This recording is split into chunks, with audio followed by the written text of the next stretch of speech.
Hello everybody, this is Dr. Novak again. In this video I'm going to talk about products that I have used for quite a while. Some of them for years, some of them for more than 6 months plus.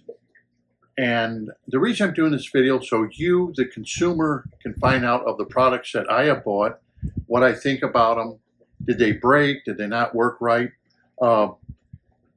When I was a aerospace engineer, you should design stuff as an engineer, and we would work on products, especially electrical products. And I worked for like Tesla, Harley Davidson, Ford Motor, Generac, design big, huge products for what your power plants, made big motors. That's what I worked on. And huge motors that were 24 feet in diameter. But anyhow, did a lot of products, motors for Tesla, designed a lot of the Tesla motors and Harley Davidson live wire motor. Anyhow, these companies, they make a lot of prototypes. They make a prototype and then the engineer designs it. You take the prototype and you take it like if it's a lamination, for example, for a stator and a rotor, and you hand it off to a laser machine, and the laser guy will burn, let's say, 5,000-6,000 laminations. They take these laminations, they put them all together, they make a motor, see how the motor works. If there's something wrong after they've examined the motors or how it's being wound or whatever, they hand it back to the engineer, and they turn around in Houston, we have a problem. The engineer takes it, he looks at it. What is your problem? Where is it? What's it doing? Is it bending? Is it moving? Are the lambs bending? Whatever is wrong, the engineer has to fix it, and then hands it back to the company. The company makes more prototypes, makes more motors, tests it out. And this is the process of how you make parts.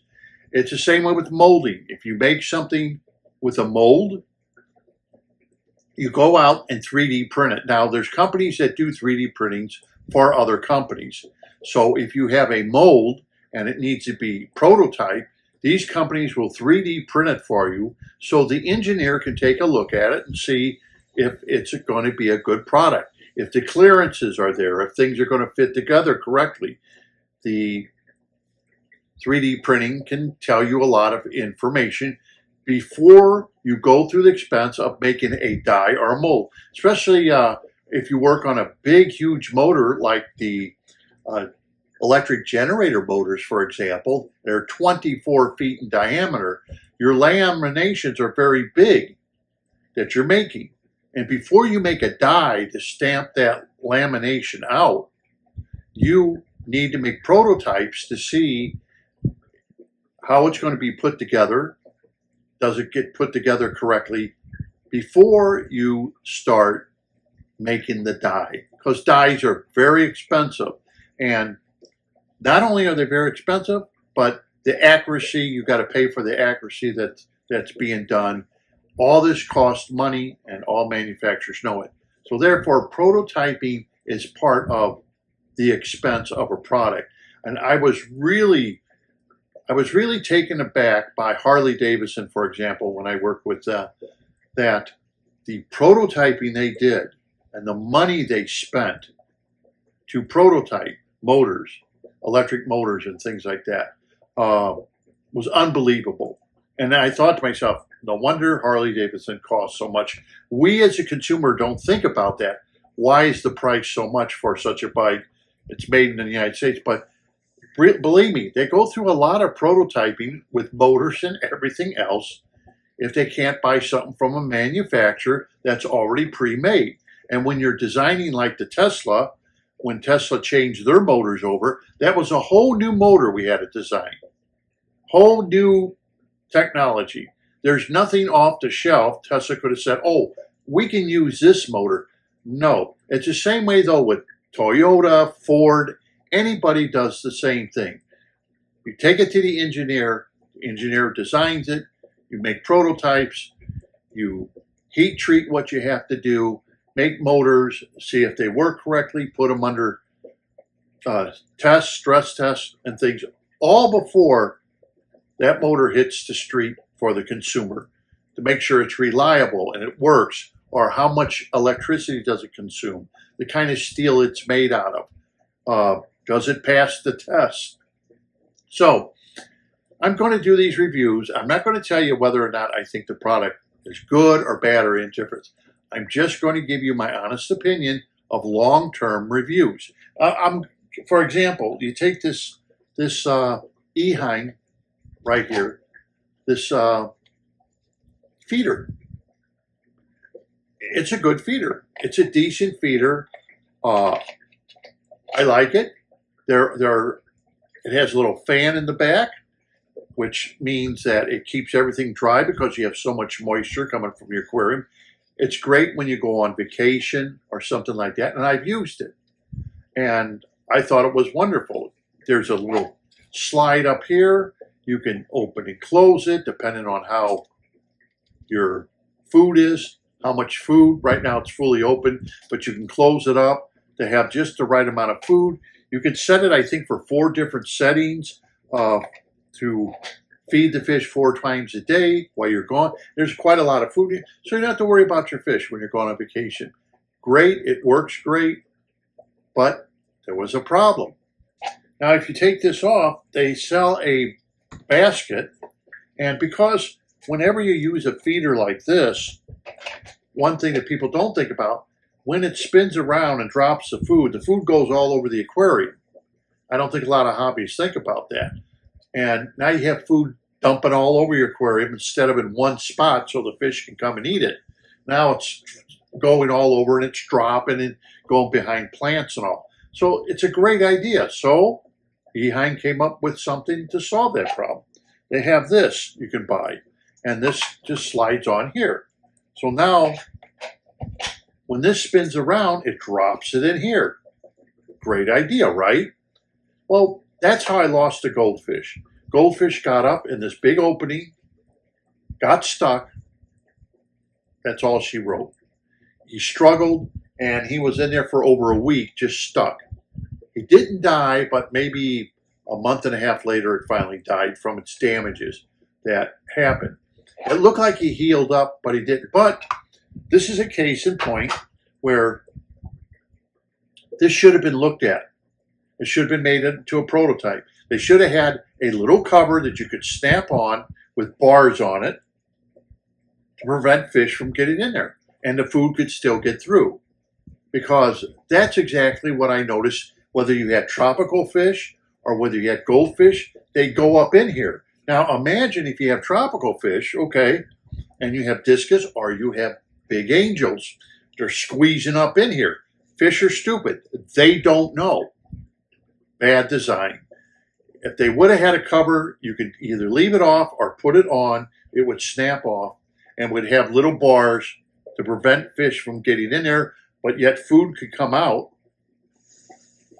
It would have been nice. So this is what I'll be talking about in this video.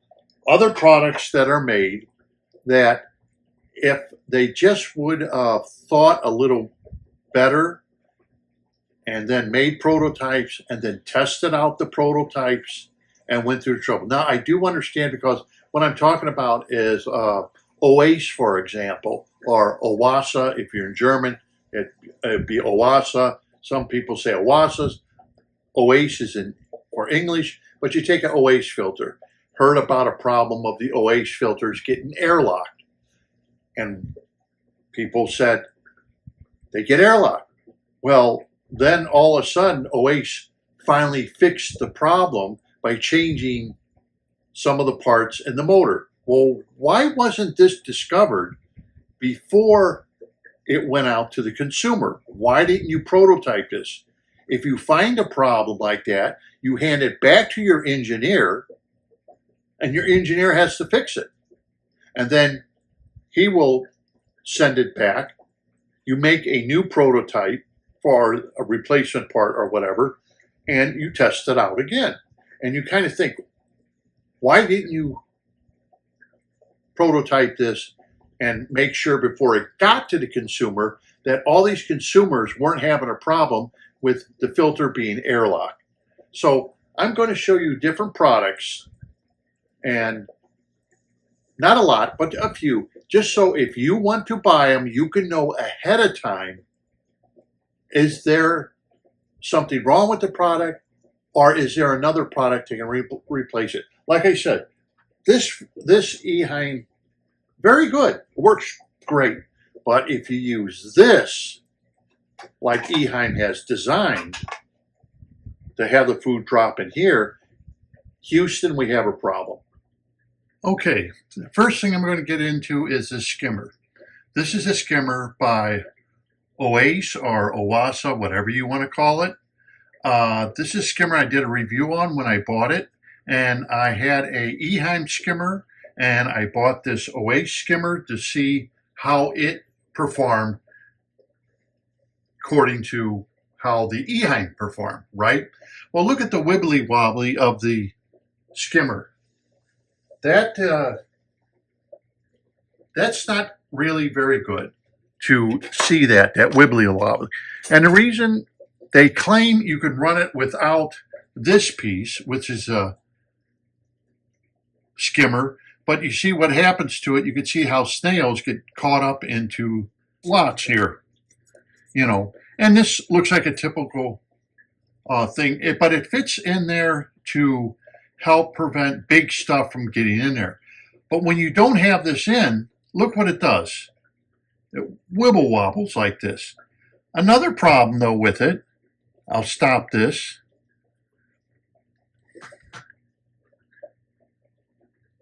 There's a little shrimp in there. Let me get the shrimp out.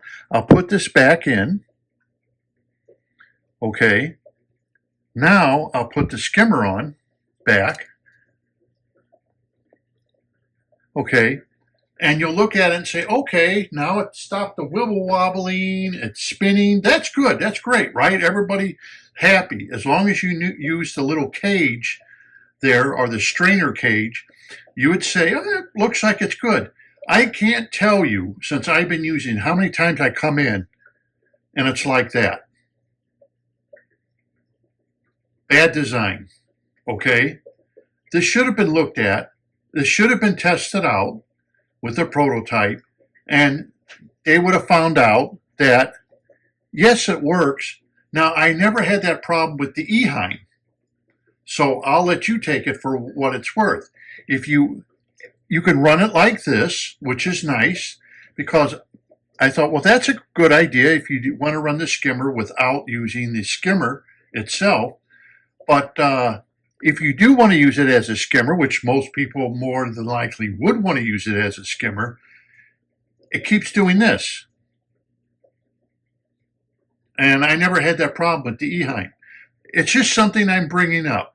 If you're going to be looking at skimmers, just think about what I told you, that if you run it without the cage here, and the cage really doesn't stop small animals from getting in there. I still get shrimp in there, still get small snails in there, so it doesn't prevent that. Even fish. Another thing I found out, that if you're running the skimmer like that, and a small fish does manage to get in there, it still gets stuck, like it did with the Eheim. It still gets sucked in there, it still gets stuck. There's no way around it. So if you pull off the cage, the animal that will go in there, like a small fish or something, it will still become stuck. So the thing I don't like about this is you got to run it with the cage on it to have it run real nice, and then it does this kind of stuff where it doesn't even work at all. It just goes down like that. So let's go on to the next product. Overall, I've been using it. In my opinion, though, I think the Eheim's a little better because I never had this problem. The Eheim always would skim. The only thing that you have to do with these skimmers, really, the thing with these skimmers, I get the idea of them building that cage. It should have something around the skimmer to prevent animals from going into it, and leaves and stuff like that, because as soon as something too big gets into it, it messes up your skimmer. This is something I think I talked about on canister filters, when you add skimmers on the canister filters, how they can be clogged up and not work correctly. So let's take a look at the next product I want to talk about. Okay, so here's another product I talked about. What you're looking at is the lamp. You're looking at the arm holding the lamp, and you're looking at the fish tank. Now the fish tank is 36 inches wide, and one light is lighting up the entire aquarium very brightly. I already did a review on this. You can go look at some of my archives. The arm you can buy, it's a Kessel. You can use a Kessel arm. And of course, the top here is nothing more than an Azu reptile lamp. You can buy them singly or in pairs or a double one if you want. They're not that expensive at all. So now you have a light for your aquarium where you can get your hand underneath it and work with your aquarium without constantly taking a strip light off. And it lights up. But when I did the review of this, okay, everything's been working fine. But I replaced the light bulb in here with a ultra bright LED GE ultra bright, it's called. Okay, it's a 5000K, and the light that was originally in here was the ultra bright, and it put out 4000 luminous, very bright. So one of those lights would work good for an aquarium that's 36 inches, like what you're seeing here. One light. So that means if you had a 6-foot tank, it would only take 2 lights for a 6-foot tank. That's great, a big savings compared to how much a light would cost. But there's something else I found out, that I take the caps off of the GE lights, and this would be the cap. They're easy to really remove, that white cap, and you come up with a very bright white light, okay? Great for growing plants because I have 3 of these on my 90-gallon, so there's not a problem growing plants or anything else. But one thing I did find out is I went to the store and I found an ultra bright like you see here, this daylight. But look at the luminous output. 6,000 instead of 4,000, 6,000. So you can buy one of these bulbs, puts out 6,000 luminous, one bulb.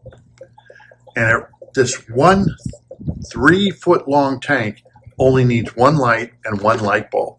And so far, what I have found out is, yes, it's going to be brighter than the 4,000 luminous.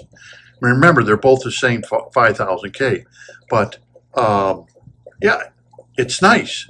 It makes the tank a lot brighter. You only need one light.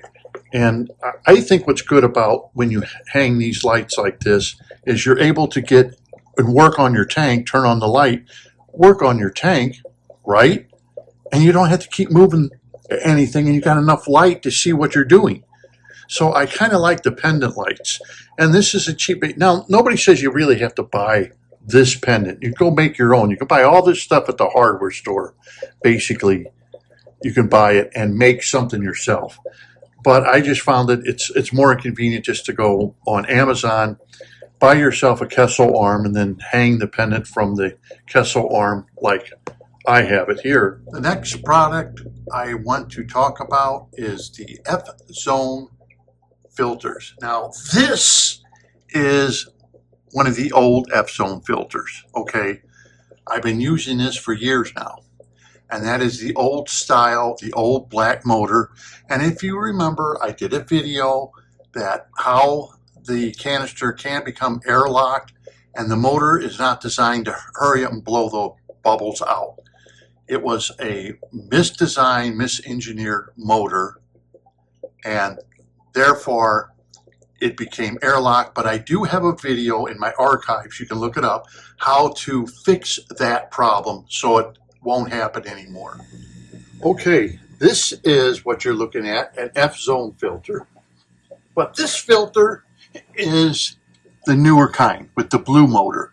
It has been designed correctly. It will expel air if air gets in it.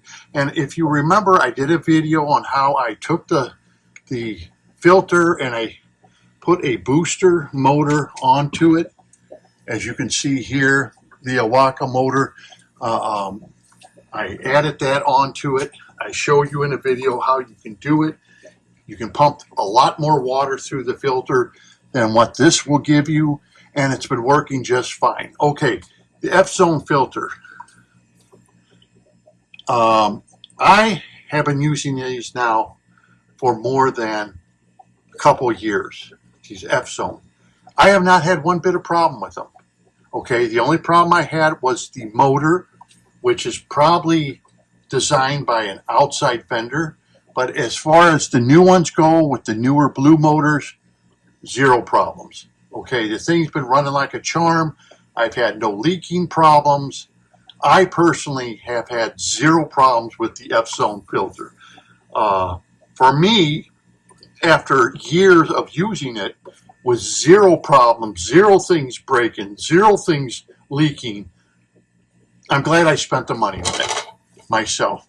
I'm just being honest with you. I'm glad I did it because it definitely works like a charm.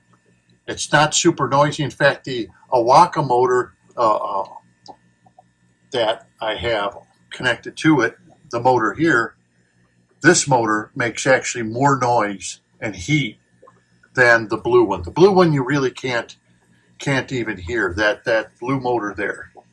It's quiet. It performs easy. You can unscrew the top to clean out your hoses. It's really quite simple to me. And I show you how I pack them, how I bought the sponges to pack them. I've had over the years zero problems with the F-zone filter.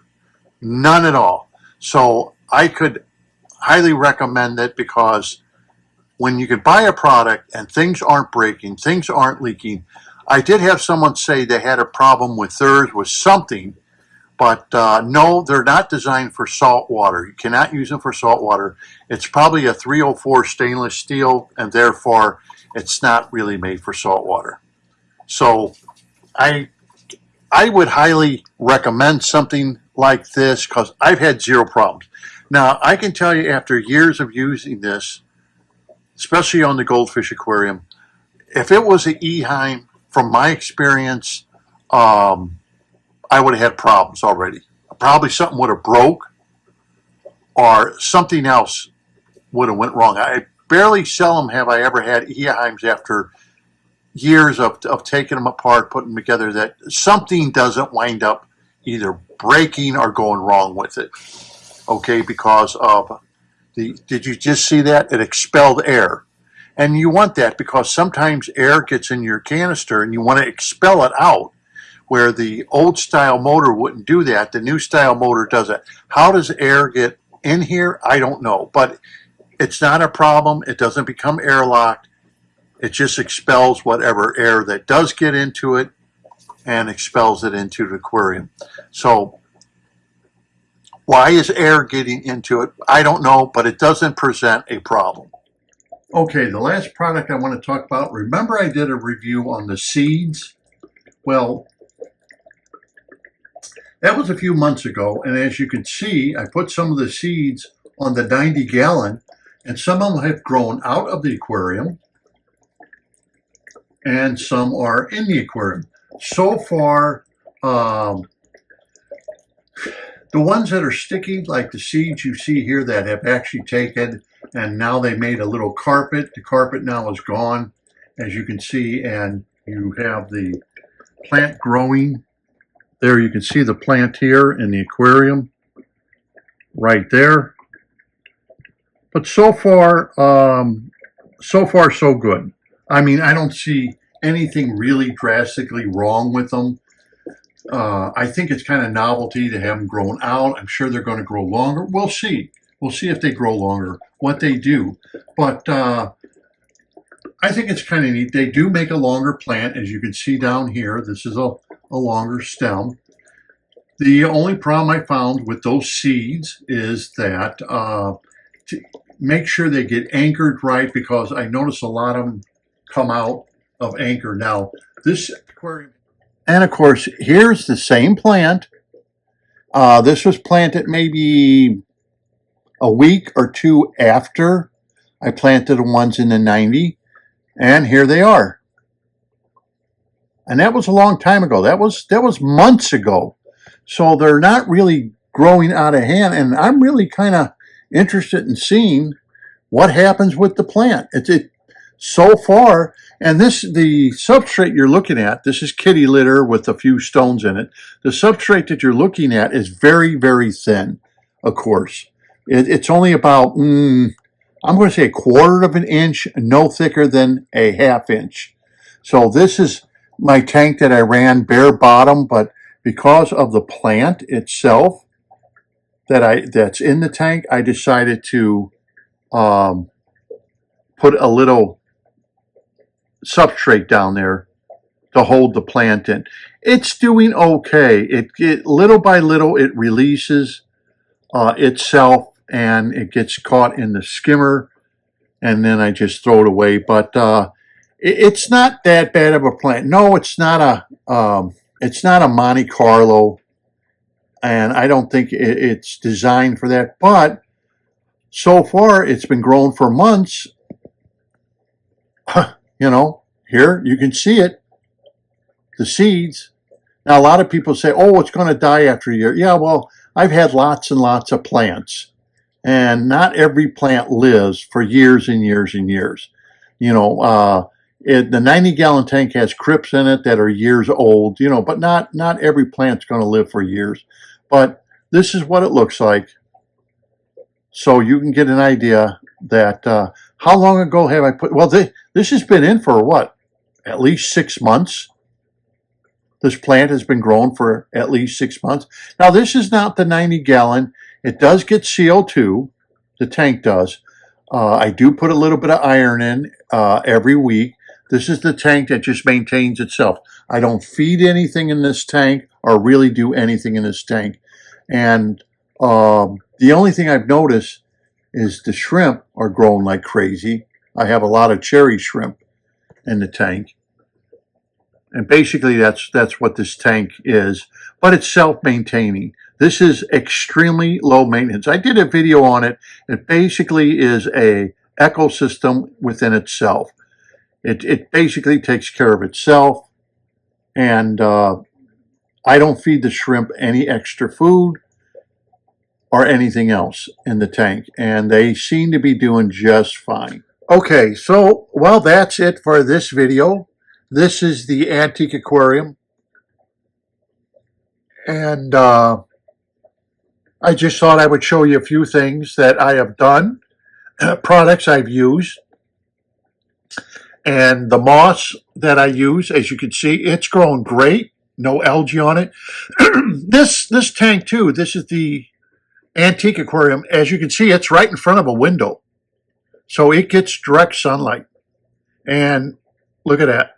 But of course, this is using a BCB bag. Okay, and it's using kitty litter as a substrate. And the good thing about it is the substrate is very thin. So you don't need a lot of kitty litter. Like I said, the substrate you're looking at, it's only about a 1/2 inch, people. It's not even an inch. It's about a 1/2 inch thick. It's just enough to cosmetically cover the bottom. And then I add a few other little pebbles with it. And that's it. And it seems to be doing a great job as far as the shrimp go. And I don't do anything to the tank. I add water, make sure I add water for the calcium. But no algae, no nothing. I think a lot of people would love to have that. But anyhow, this is Dr. Novak. Thank you for watching. And until next time, happy fish keeping.